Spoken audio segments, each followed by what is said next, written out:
இந்த ரமலானுடைய மாதம் அமல்களின் பக்கம் நெருங்குவதற்கு மனிதன் செஞ்ச பாவங்கள் தடையாக இருக்கு. மனிதன் 11 மாதமும் செஞ்ச அந்த பாவம், அவன் செஞ்ச அல்லாஹ்வுக்கும் ரசூலுக்கும் வெறுப்பான விடயம் அவனை அமல்களை விட்டு தூரமாகும்.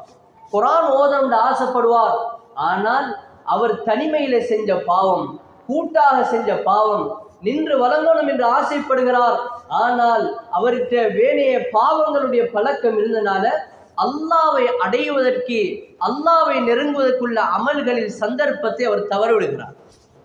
வாழ்க்கையில் உள்ள பாவம் அடியானுக்கு அமலுடைய தௌஃபீக்கே இல்லாமல் ஆக்குது. எனவே அன்பார்ந்த அல்லாஹ்வின் நல்லடியார்களே, மூன்றாவது விடயம் சொல்கிறார்கள், மனிதன் ரமலானுக்கு முன்னதாக தௌபா செய்ய வேண்டும். நோன்பு 27 வரைக்கும் தாமதிக்க கூடாது. தான் செஞ்ச எல்லா பாவத்தையும் அல்லாஹ்விடத்திலே ஒப்புக்கொண்டு அதனை ஏற்றுக்கொண்டு தன்னுடைய வாழ்க்கையை தௌபாவுக்குரிய நேரமாக இதனை ஆக்கிக் கொள்ள வேண்டும். தௌபா இல்லாவிட்டால் அமல்கள் செய்வதில் இன்பம் இருக்காது, அல்லாஹ்வை அடைவதில் ஆர்வம் இருக்காது. எனவே கண்ணியத்துக்குரிய பெரியார்களே, சகோதரர்களே, வாழ்க்கையில செஞ்ச பாவம் எங்களை தடுத்து கொண்டே இருக்கு. அதனால தௌபாவுடைய தினமாக, தௌபாவுடைய சந்தர்ப்பமாக நாங்கள் இதை ஆக்கிக் கொள்ள வேண்டும். இப்போது இருந்து உள்ளத்தால நாங்கள் நியத் வைக்கணும், நான் செஞ்ச எல்லா பாவத்தையும் ஒப்புக்கொள்கிறேன், அந்த பாவத்துக்குரிய மன்னிப்பை அல்லாஹ்விடம் கேட்கிறேன், அல்லாஹ் மன்னிக்காவிட்டால் என்னை யாருமே மன்னிக்க முடியாது. இப்போது நாங்கள் உள்ளத்தால் தௌபா செய்யும்.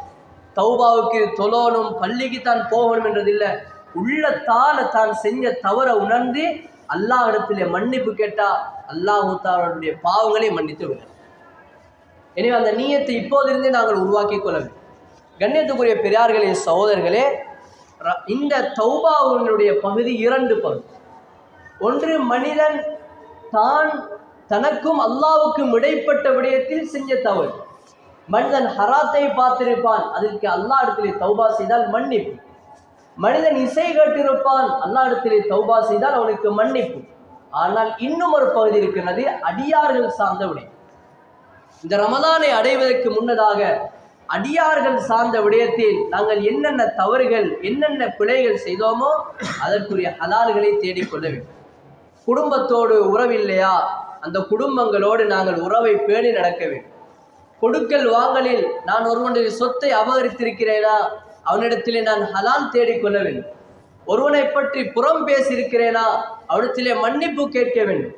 ஒருவனை இன்னும் ஒருவருக்கு காட்டி கொடுத்து பிரச்சனை உண்டு பண்ணி இருக்கிறேனா, அதற்கு நாங்கள் தௌபா செய்து அந்த அடியானிடத்திலே மன்னிப்பு கேட்க வேண்டும்.